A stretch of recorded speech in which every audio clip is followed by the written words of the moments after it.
All right, well, we have a full hour of content, or 50 minutes, whatever we have. So we're going to jump right in and show some really cool things, some mind-blowing visuals today. So you guys picked the right room. But we have a super talented panel to introduce first.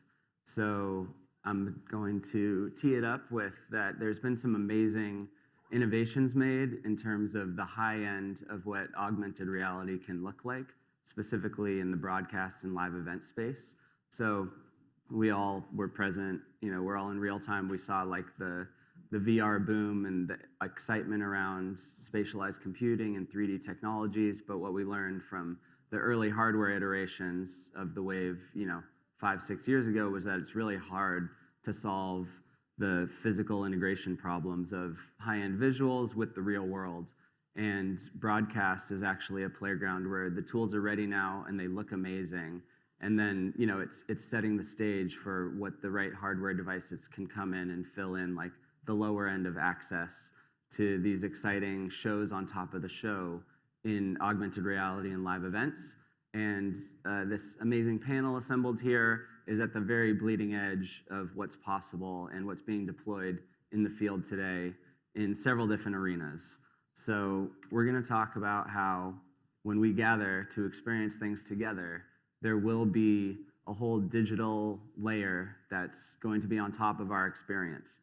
And how do we give everyone access to that same digital layer so that it still feels like a connected human experience? And that applies to esports, to music, to sports, and really any large congregation of people going forward. So it's going to have applications across industries, but this is where we've seen adoption so far and the high watermark of what's possible and achievable. So first, we're going to give a brief intro of everyone on the panel. So I'm Brian, I'm a technical account manager at Epic Games, focused mainly on media and entertainment. Came from a traditional visual effects background, which is also great at visualizing what future tech can look like, but it's really exciting to see it running in real time right now. So we'll just run down the line here. So we have Francesca. All right. Hi, guys. I'm Francesca. I'm the executive producer at XR Studios. I have a background in live entertainment as well. I'm Sam, and I lead innovation and emerging tech strategy at Coachella. I'm Eric Beaumont. I'm the head of mixed reality at the Famous Group. I've been doing this nonsense for about 20 years, so that is a very old headshot, apparently. There's about... Still your LinkedIn profile, sir. I love it, yeah. It's all right. And I'm Patrick Wambledon, I'm solution architect at Epic Games, working mostly in live events and broadcasts. Cool, so, yeah. There we go. Are we done? Mic drop? All right. Good panel, everyone. I want to set the stage a little bit by talking about this spectrum of experience because, traditionally you go to a stage, you have a very fixed vantage point, and that's your experience of a live show. Over the last few years, people have started live streaming them to extend them to audiences who want to view it at home. But now there have been experiments done where you can actually participate in a more interactive way when you're remote by participating through AR or VR. And they're also putting really amazing 3D images on top of the live streams for the home experience. So there's this, dual axes of are you remote or are you on site? But we want to open up access to live events to everyone, whether or not they can be there on site. And then, of course, on site, there is the real and the virtual, and at home, there is the real and the virtual. So to make that a little more tangible, you have the main event itself, of course. You have to physically be there to see it. And it's real, assuming we're not living all in some kind of simulation. The events are starting to live stream to the remote audiences, which Sam can attest, like sometimes the remote audience can be, 10x, 100x bigger than the people on site because they don't have the same hard caps on attendance. And then the broadcast AR layer can be layered on top of that live stream to give really amazing digital visuals. It can also be put on jumbotrons in the stadium or to headset AR experiences or mobile AR experiences to give people who are on site that same access to exactly what the audience at home is seeing as like this additional bonus layer. There's also like fully immersive VR activations on site that Coachella and others have done really cool experiments with over the years. And then there's home VR viewing. So there are apps like Red Pill or others that are making it more social and engaging that are built on top of Unreal to have multiplayer experiences where you are still participating in the event. And then, of course, there's Fortnite, which is now with creative mode becoming a platform in itself for people to go in and have the same gameplay mechanics and have a shared social experience that we've done for virtual concerts and for the Star Wars premiere and all kinds of interesting use cases. And of course, the grand unifying theory here is that Unreal Engine can power it all and make it look really good. There are important partners in the tech stack, but ultimately, like Unreal as that last render layer with real-time compositing can give you a lot of flexibility for live controls of those shows. And that's something that I think everyone's interested in building towards. So live events are better together. And the idea is that even though these streams or these touch points into these events can be disparate and siloed, which has been the case in the past for some of these activations, the more we can, interconnect the people who are at home with the people who are on site, it's essentially shared fandom, and you're all there to have a great experience and to participate. And so there are important tools in the ecosystem that enable this kind of implementation. I didn't list individual names because there's a ton of amazing partners, but a few worth calling out in the broadcast space in particular is tools like Pixatope or Disguise or Stipeland that allow you to do this real-time compositing layer to integrate the Unreal Engine digital content with the traditional broadcast feeds and the video truck signals going out. But some of these panelists can speak to the exact tech stacks. And of course, Epic and the Unreal ecosystem can power a lot of the shared social connectivity of these experiences, not only for creating amazing assets with a full marketplace that people can pull from Quixel, Sketchfab, like all these incredible 3D assets to use as your base design layer for this augmented reality experience, but also the social layer of Epic Online Services and Fortnite and other ways that people can interact digitally using the Epic Games ecosystem.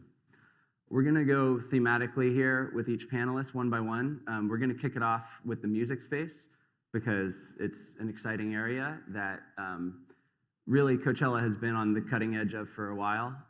Billboard named it #1 festival in the world last year, so well done, Sam. And I do think some of the more interesting things going on there, once you get past the flashy names on the top billing, are the innovation experiments that Sam's been leading for a while. So do you want to just give a quick intro to the genesis of the innovation team and why Coachella invested in future tech the way they did? Yeah, sure. I think innovation really comes down to providing fun, entertaining experiences for fans, right? Because that's what Coachella is, and where Coachella shines is having fun. And knowing that these mediums provide new ways of doing that kind of inspired Coachella's direction towards those areas before I was there, like early in the early 2010s. Since then, we've been able to partner with a bunch of amazing companies and build a lot of really interesting experiences for fans, both online and on site, and really working towards threading the needle between the two.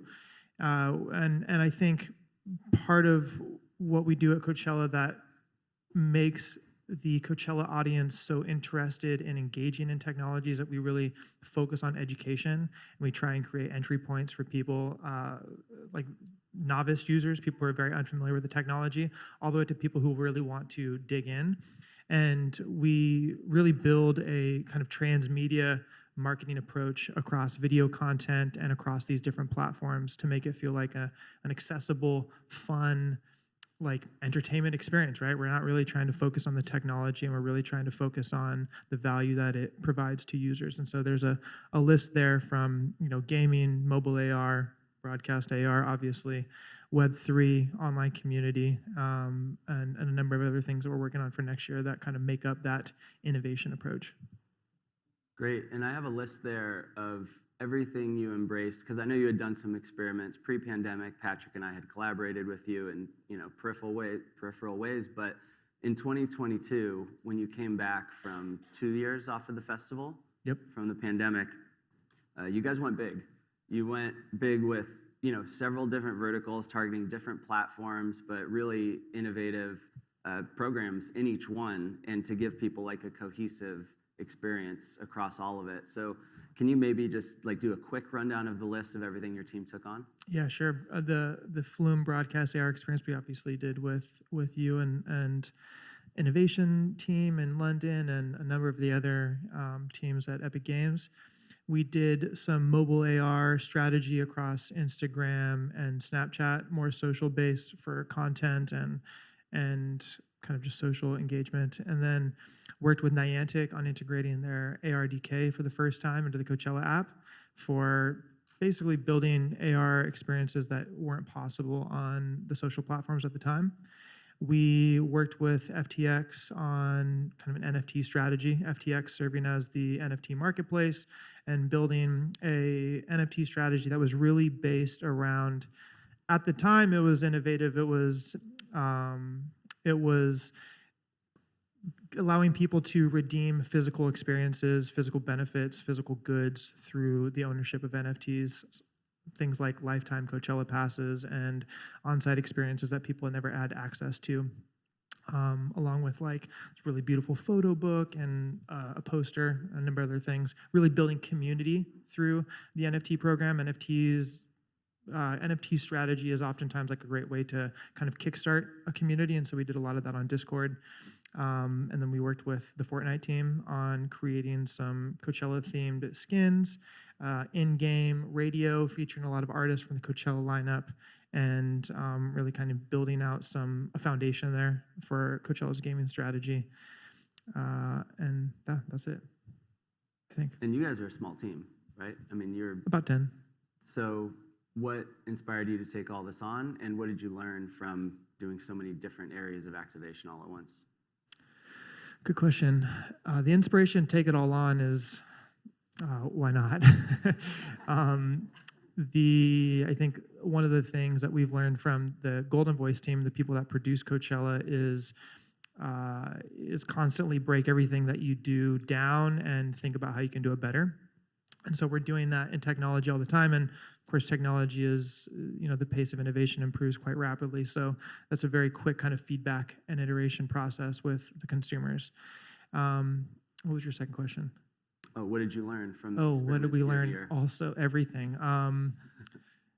We learned a lot. I think a lot of it comes down to education, and I think a lot of people have very polarizing reactions to technology sometimes, and so we deal with that on a really, really big stage, right? Because there's millions and millions of people around the world who are paying attention to what Coachella does, and so that is a great practice in terms of creating technological solutions that people actually want to engage with, and we will forever be learning about that.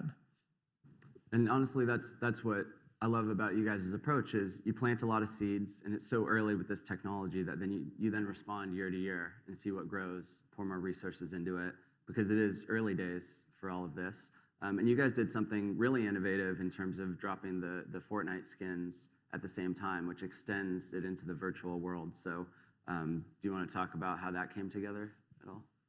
Yeah, I think it was partially interest in what does Coachella look like in 10 years and trying to think about the answer to that question, right? And I think all of us here imagine music experiences 10 years being a hybrid of online and offline experiences, and those two things being very closely integrated. And I think that ultimately it's a competition over attention, right? And there's a cost aspect to it as well, it being quite expensive to attend festivals sometimes. But as it relates to attention, people want to spend a lot of their time online. And so Coachella it takes a lot of time to go there and to be there, but it's also an incredible experience. And so that was kind of the catalyst. And from there, it's about us wanting to reimagine what it means to experience music online. I think we are, no offense to people who take this strategy, but I think we're a little bit less interested in trying to duplicate what happens at a music festival and try and reimagine and create something entirely new. And in my opinion, nobody's done that better than Epic with Travis Scott, Ariana Grande, those two experiences really fully changing what it means to have an interactive music experience that's not based around a stage,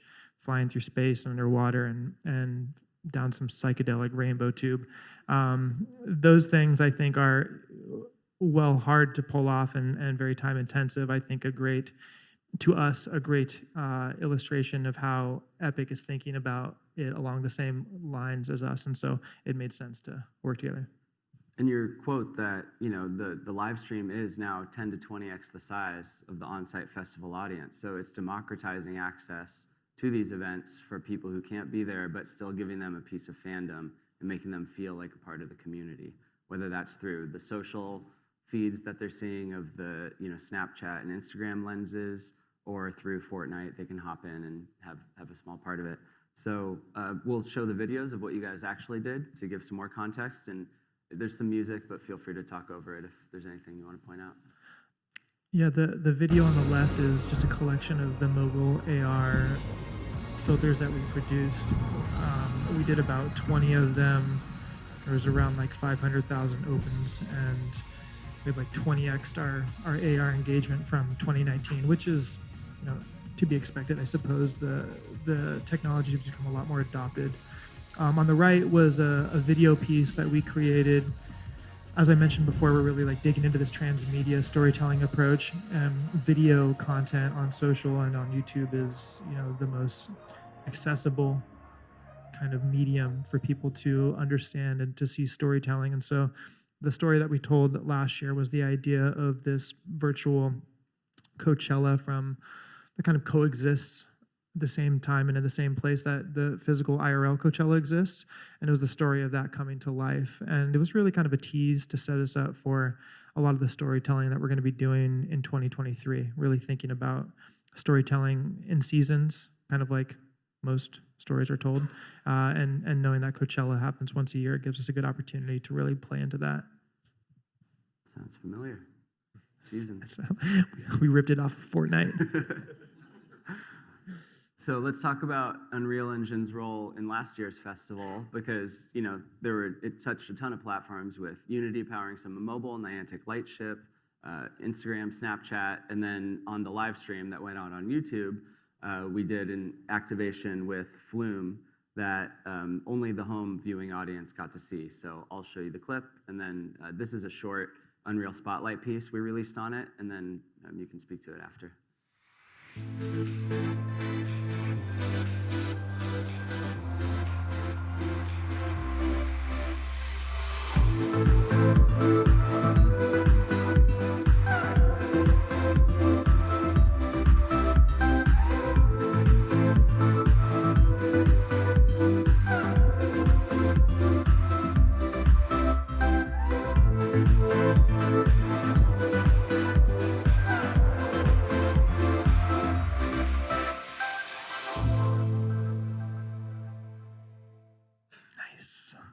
So we, I think, approached this with three goals in mind. The first being wanting to give artists, musicians, a bigger place to play creatively at the festival. I think one of the things Coachella has always been for the past 21 or 22 years is a platform for creators. And so that's traditionally been musicians, it's become art installation artists, and now it's becoming AR creators, gaming creators, and the like. And so we traditionally have increased the size of the stage, the IMAG screens, increased the audio capabilities on site, increased the number of stages, just like trying to scale that platform for creators. And this is a new medium in which to do that and allow artists to express themselves in more interesting three-dimensional ways. The other piece is really wanting to, I guess this is somewhat selfishly for the company, play a part in pioneering that next phase of artist performance visuals. Coachella also has a tradition of playing a part in that. You think about Daft Punk, for example, right? And people were using lights and lasers before Daft Punk really debuted that pyramid in 2006 at the Sahara tent. But I think this is, the next iteration of that. I don't think we've quite gotten there yet, but I do think that we're on the path. And then you also think about something like Tupac, right? Tupac, the hologram technology was around far before Tupac debuted during the Snoop Dogg set in 2013. I might have that wrong.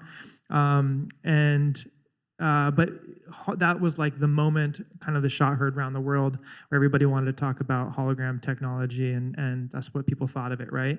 And there's a whole piece and backstory to that as to why it went so viral, the mysteries around Tupac's death and what have you. But I think it's going to take a lot to have that same type of effect, but that's kind of part of the North Star, right? And then the last piece is how Coachella is kind of storytelling on the live stream and using content to storytell not only within artist sets, but also in between artist sets. And I think AR content is a great way to go about doing that. Cool. Thank you. There was another festival that really innovated during the pandemic before they could come back in person. So I wanted to mention the way that Tomorrowland engaged with Unreal Engine as well. They couldn't be out here today because they're actually planning their next virtual festival soon, the next edition of this. But Patrick, you were pretty closely involved with what they took on. And so they were, charging ahead with how do we engage our audience during the pandemic when people can't gather on site, but we want to preserve that community and keep the spirit and the brand that we've built and, the feeling that people love to participate in alive. So I'm going to play the clip and then you can.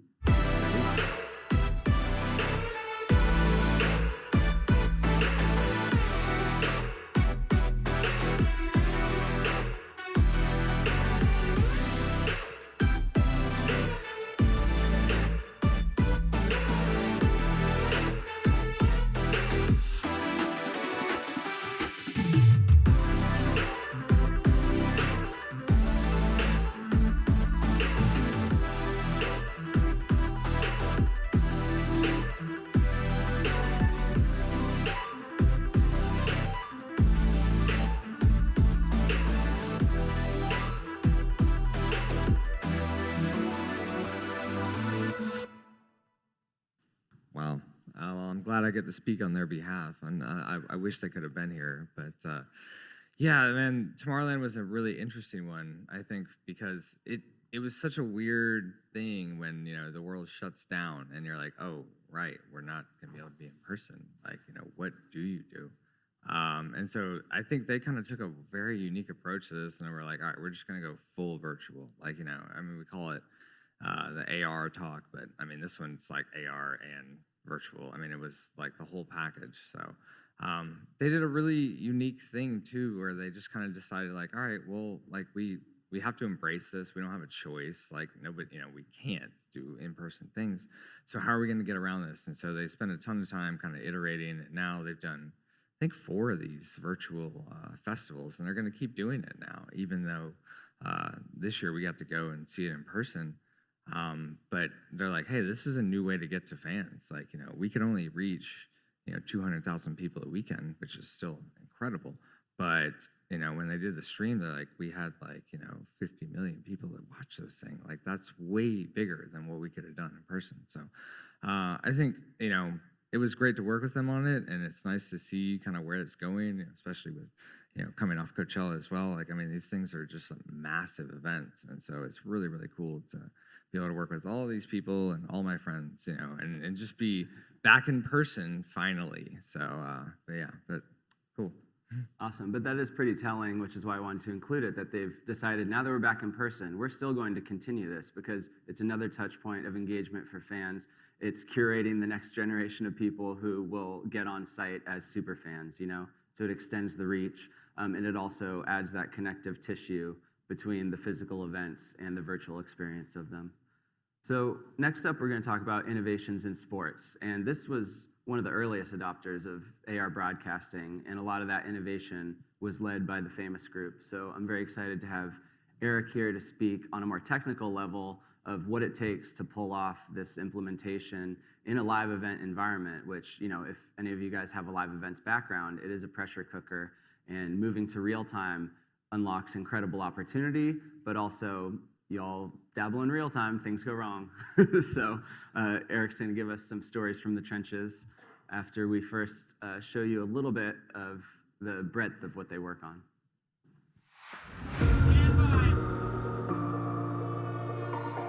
Go big. Roll. Jackie Robinson changed the game of baseball and so much more.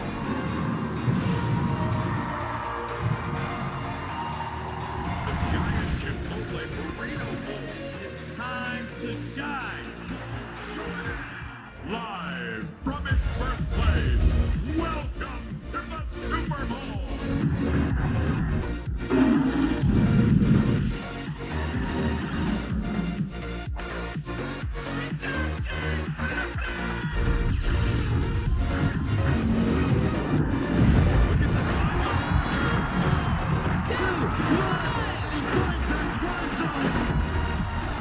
How great was that?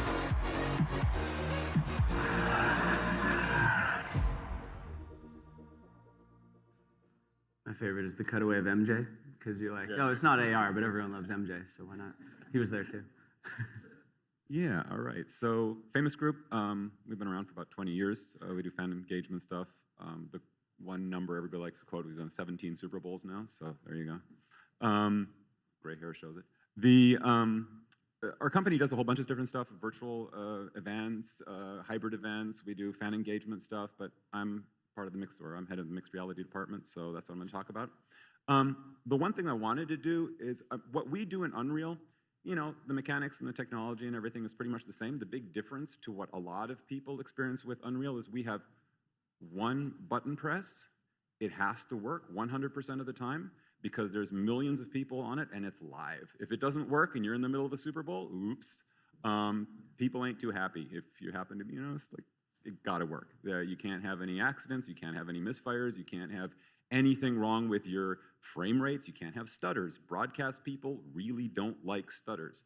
And so, you know, everything has to be planned down to the minutia, tested out the wazoo and back in, and it really, we have to be very, very overcautious about everything we do. So a lot of times we're actually lagging a little bit behind what's possible in the engine, or a lot, simply because we're too scared to do anything otherwise. So, frankly. Anyway, what I want to do is show you a little bit about what it really is like. So, you've all seen the Panther, I'm assuming, or if not, you'll see it now.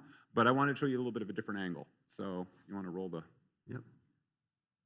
So this is the actual control room, and this is what the Panther firing off looks like from behind the screens. Yeah, feel the adrenaline here. 4 5. Ready, A with the crackling. We're gonna go big on this. And getting stand by your drums. Track A, roll A, go big. And stand by your drums, Vinny. Right after the crackling. 1 and 5. AR, get ready. Ready, blue. It's okay. They're gonna be out there. 5, you're playing with us. There you go. Thank you. Music can start, Vinny. Ready, AR. Ready, track blue. And ready. And track AR, roll AR, take AR 5, nice. And ready 1, take 1. 1 5, ready 5, ready 5. Nice and loud on this, ready 5, let's leave. Listen to this, take 5, 5 live. Hurry, you got my shot. Help out 3, okay? Ready 1, ready 1. Stay there 5, ready 1, take 1. Ready? Stand by on zombie. Ready? 3. Ready? 3. That's a guy. Ready? 3. And zombie. Take 3. 3 is live. Push in. And you're big. We're big. 3. You're big. Loosen up a little bit. There you go. We are big. Ready? 2. Take 2. We are big. We are big. Look at this. Ready? 2. Ready? 4. Take 4. 1 and 2. Loose ball.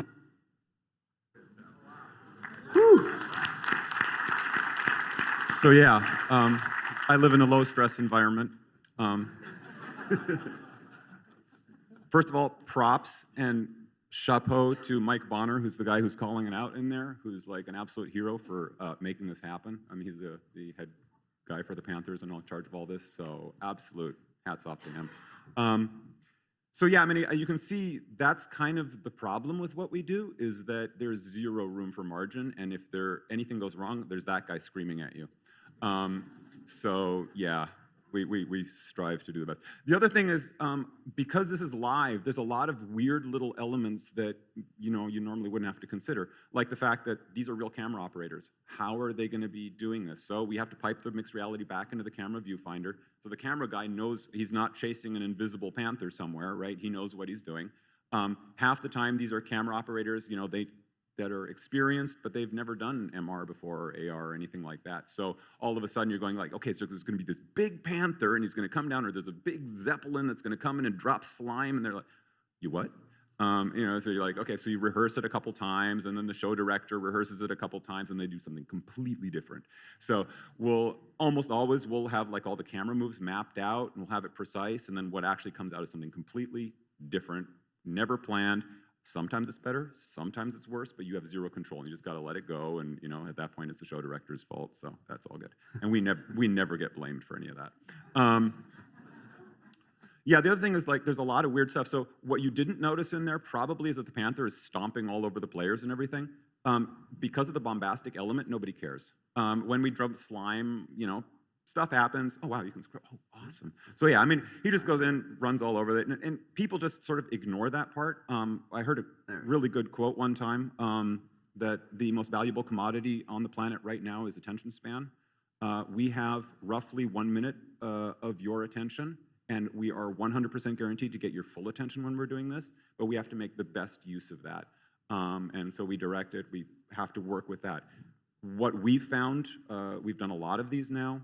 We've done some really well, we've done some less well, but we found that storyline is what actually makes the thing work or not. This is a micro story, we're not telling a novel. We have a minute, 45 seconds, something like that, but we have to tell a story. And the better the story, the better it'll work. If you're just doing MR or AR like this, just for the kick of doing MR with no reason behind it, it's not gonna work. It's not gonna come across, people aren't gonna get captivated by it. The story is what actually anchors it. And if we do it, and even if the graphics were not spectacular and the story's great, it'll go. If we do the best graphics out there and the story's not great, or there's no story, which is even worse, it doesn't tend to work so well. So that's one of the biggest lessons we've learned there. Yeah, do you want to go to?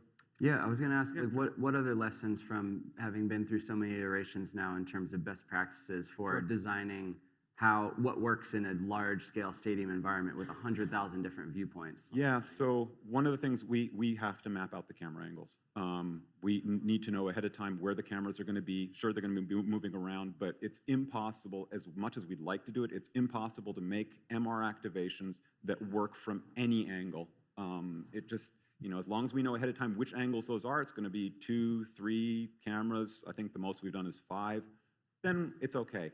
But we need to plan ahead for those. The other thing is that we have a lot of occlusion going on.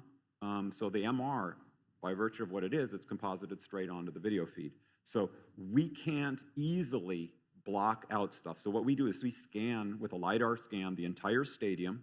So we have super precise geometry for everything. That means we can move. And then you can see right there on the goalposts, we're actually blocking out the goalposts with a physical geometry holdout object to basically get an alpha map. But you can see, because of whatever happened, the goalpost has shifted just a couple inches, and that's enough to cause like a failure on the actual occlusion holdout. Now, in running graphics, you're never going to see it.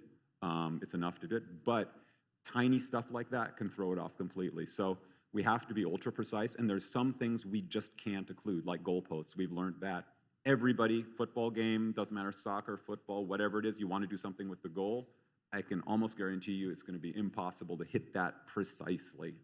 It's going to just one of those limitations. So we've learned how to work around those things. We can't occlude players. So if there's people on the pitch, we're going to roll right over it, whatever it is. And then we'll find ways to work around that so the story works and is consistent. The panther stomps all over them, or we just drop the slime on top, or whatever it is. But occlusion is probably our biggest enemy in all of this. And then the other one, what's really interesting, is actually a lesson of how much we can do. So we have to block out the Jumbotron in the back with the eyes. That's actually showing the panther to the audience, so the people in arena can see what's going on. But if we left that there, we'd have that infinite mirror thing going on. So we have to block out the Jumbotron. But what you don't see is behind the Jumbotron, there's a tiny little blue thing up there that says Carolina Panthers. That's a skyscraper who happens to be a non-sponsor of the stadium. And they kind of got upset that the big logo was right in there and the big quick moment. So they asked us to put a blocking texture up there to block out the branding on the skyscraper behind the arena. We could do it. It worked out. Nobody notices. I'm not sure anybody would have noticed the logo in the first place, but it works.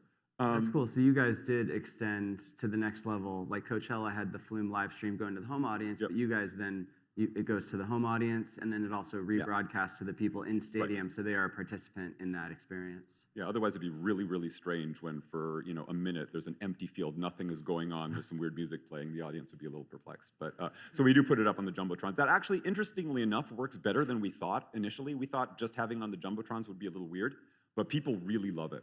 And just seeing it on the Jumbotron is enough to connect, so that works quite well.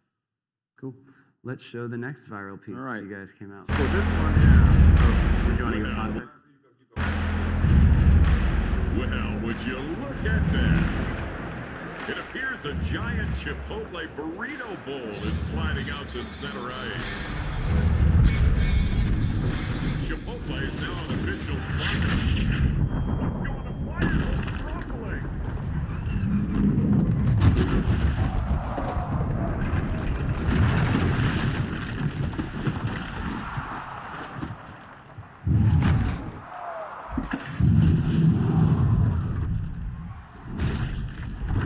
And he's coming back for the fourth. Chipotle, an official sponsor of the NHL. You think you went double beam? I always do. I am a loyal, dedicated customer, especially when I'm traveling. Now you got me hungry here. Oh man, me too. You get the idea. So that one was really interesting because that was actually the first time that we did an activation that was sponsorship driven. It was branded.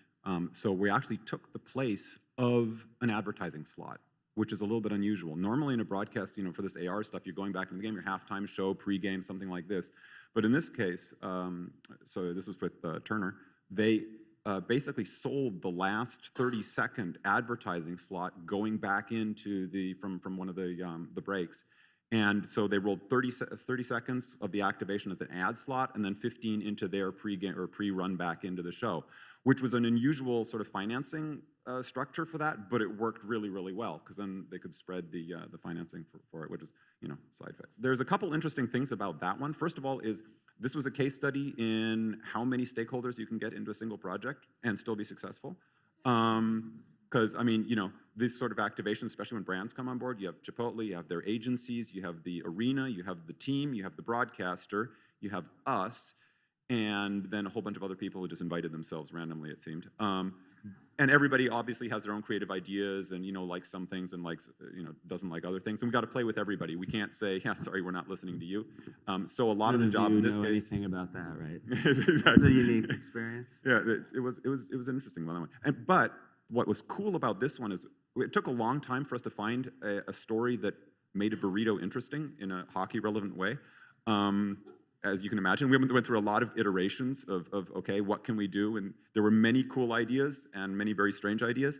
And once we settled on this, everybody went, oh, that's cool. That's really going to work. And immediately everybody was on the same page, and it was really, really cool. So that one worked. The other one is we ran into a whole bunch of problems that we had not thought about. So if you can scroll back a little bit in it, and just somewhere where you see the field. So the ice hockey rink, you'll notice, is branded Chipotle. That's because we had to replace the entire ice hockey rink. We were not planning on doing that. We were planning on just breaking open the ice, and that would be cool. But it turns out there was a competing brand on the ice that all of a sudden they went, well, that can't be on the same thing.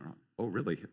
Oops. So we had to completely, and then once we replaced the ice, we realized we had to replace the dasher boards. So then we went in and replaced all the dasher boards. And then we realized that we could replace the dasher boards in the back, but in the front there's those windows down there, and that when we put the ice on, that would occlude the windows.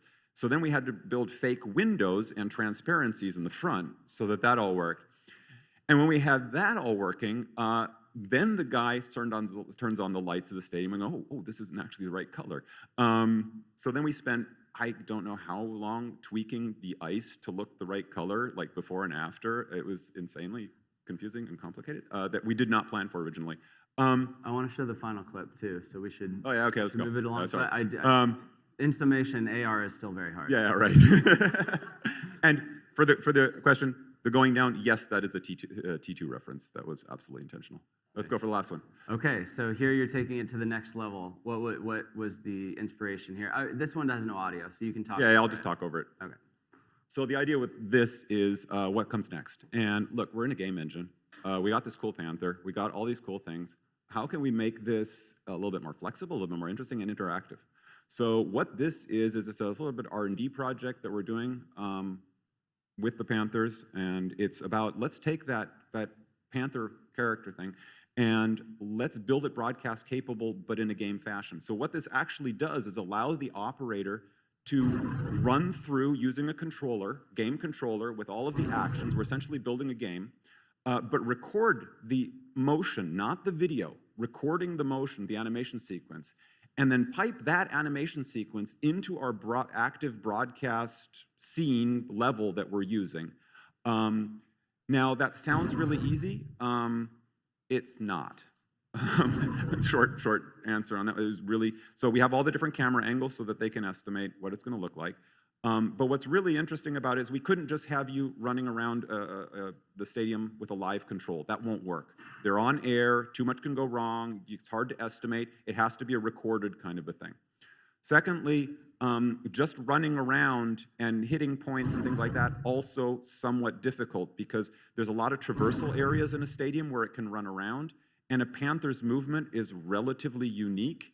So just having a straightforward movement that's on all that's not going to work. It's going to walk differently along the rim or on top of the LED or that sort of thing. So we have traversal areas where they know they can jump from one area to the other, and then they're constrained in movement on the top, etc. And then we also, this was, hats off and super huge props to the Epic team who helped us figure out a quadruped rig that would work. A little bit of an unfortunate moment is the quadruped rig that they helped us with was a wolf rig, and we had it all set up, and we had an animal expert that we know come in and look at it and says, "What is this?" I said, "Well, it's the Panther." So no, it's a hyena, greyhound, weasel thing, and so and we went, "Oh, it is, isn't it?" And then we went back and had to adapt the rig and stuff. But yeah, we got huge help from Epic figuring out. So thanks, Patrick and Tony. And that actually does highlight one of the advantages of these workflows, which is, you're tapping into the power of control rig and engine and all the animation tools. So, normally if you were told that at the 11th hour in a process like this, sorry, it's baked, it's done, we already paid the VFX studio for the animation, it's exported. Yeah. You guys could go back in, change the control rig, redo the recording, and kick it back out. And suddenly it moves like a cat instead of a hyena wolf weird thing. Yeah, we'd had to work on it. And the cool thing about this is just opening some doors. There's so much that can come out of this. We can do it so that in the future maybe a fan could build their own Panther moment, and top fan gets one. Or you can have interactive things between fans with different mascots, or you can have things with your star player, touchdown, whatever, he gets to do some cool thing with it, or a sponsored activation, whatever. But that level of interactivity, we're in real time. Why not do it? It does add a layer of complexity to it. It does add some difficulty, but there's so much stuff we can do with that creatively that we thought, okay, there's no way we're not trying this. Yeah, and I think that speaks to all these industries. Is the unifying thing is it deepens fan engagement, and moving closer and closer to real time allows for more responsive fan engagement. So we're going to move on to esports because I want to be sure and touch on the cool work that XR Studios has done. But esports is like an extension of sports, but it's, you're taking on games that not everyone is familiar with. So you almost have to use the augmented reality as a broadcast layer to tell a story about what people are watching and what they should care about within a game, which is really cool. So first, I'm going to show the XR Studios sizzle reel, and then we'll talk specifically about an activation that they did in that arena.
Awesome.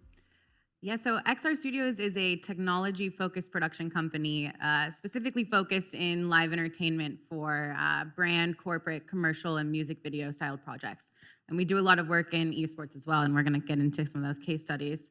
But we do run a calibrated studio space in Hollywood, California. So that is our main business, and we're there operating as system engineers, technical producers, you name it, we kind of operate it. But we do not create content. So when we are asked to come on board with companies like the Famous Group, or we've worked with All of It Now and other companies, we come in as like the technical solution providers. So in working with Riot Games on Valorant, it's been a really fun and challenging experience. You know, a lot of what you touched on, Eric, you know, is familiar to the sports world in the sense that though this technology has advanced, they've been using this tech in different ways for quite some time. So in the esports community, this is just a little bit of a different take on it. And it's been really interesting to see how they've adapted to this, but also the audience in which we are, you know, showcasing this to is familiar with game engines, and they're immersed in this, and they want to use this technology to experience it. So if you're, you know, doing a broadcast for one of the biggest global broadcasts that you can do in esports, how do you elevate that? And so that's what we've done. Let's take a look, and Yeah. feel free to provide some insight as it plays. So just to give you a little bit of background, XR Studios partnered with Silent Partner Studios, who designed and created all the assets in Unreal Engine. So you can see the map select versions here really elevating that broadcast and kind of telling the story through it. What's also really special is that you'll see a lot of moments in the broadcast that I think is really great for esports, and right here, where you're actually transitioning from, you know, gameplay into, you know, what the broadcast story is telling. Just for some background as well, you know, similar to what we spoke on about sports, is that a lot of the tracking in sports is you know, technology that's been around for quite some time, using SMT tracking and whatnot. So we've actually implemented Stipe for Valorant, and so that's been a process in how do we actually, you know, speak with the broadcast teams and speak with the creatives to make sure they understand how this is going to work on site. So that's a big part of our job, is weeks and weeks of planning. And in addition to that, these esports games and tournaments are, you know, 16 plus teams that are working in knockout to final rounds for 16 hours a day for 4 weeks at a time in different parts of the world. So how the challenges of not only just pulling all of this tech together, but finding a way to consolidate it and have a seamless transition as tech, but also as creatives, has been an interesting challenge, but also really exciting for us at XR Studios. One thing that's worth pointing out is with esports, a lot of the assets are built for real time already, right? So it's a little easier of an ingestion process. Yeah, exactly, which has been really nice. And we do a lot of work in actually pulling from the live API of the game. So, you know, if you're gonna, you know, explode a bomb or, you know, trip someone and, you know, this triggers a big explosion, all of that's happening in real time. But it also means that we need to be on site before everyone else, actually ingesting those assets and programming them and then operating them. And then when we're looking at changes for the night before, we're there at the end of the day doing the same thing. That's cool, though. A ton of crossover potential between those physical and virtual worlds in the broadcast. And I'm sure the gamers love it, right? Absolutely. I think the feedback has been phenomenal. And I think this last Valorant Championship had 1.4 million viewers, which is just kind of skyrocketed. And so it's a really exciting time to see where esports is going, alongside, you know, some of the disciplines we talked about today. So I think that's really exciting. I think coming up in November, we have Game Changers, which is an all-women's tournament, which is really cool. So be sure to check it out. Hell yeah. Watch out, Super Bowl. Esports is coming. Exactly. I'm going to show one last clip, and we're running out of time, so I'll save the TED Talk component of the wrap-up for another time. But I wanted to let, you know, each of these guys be able to dive into the case study, because I think that stuff's more interesting. But we do have a broadcast package that was released in the engine. Patrick went on site for the Rocket League championships this year, and so we'll show a sizzle, and then you can give some context as to how that's used and how it could be integrated with AR as like a foundational operator controller layer in the future.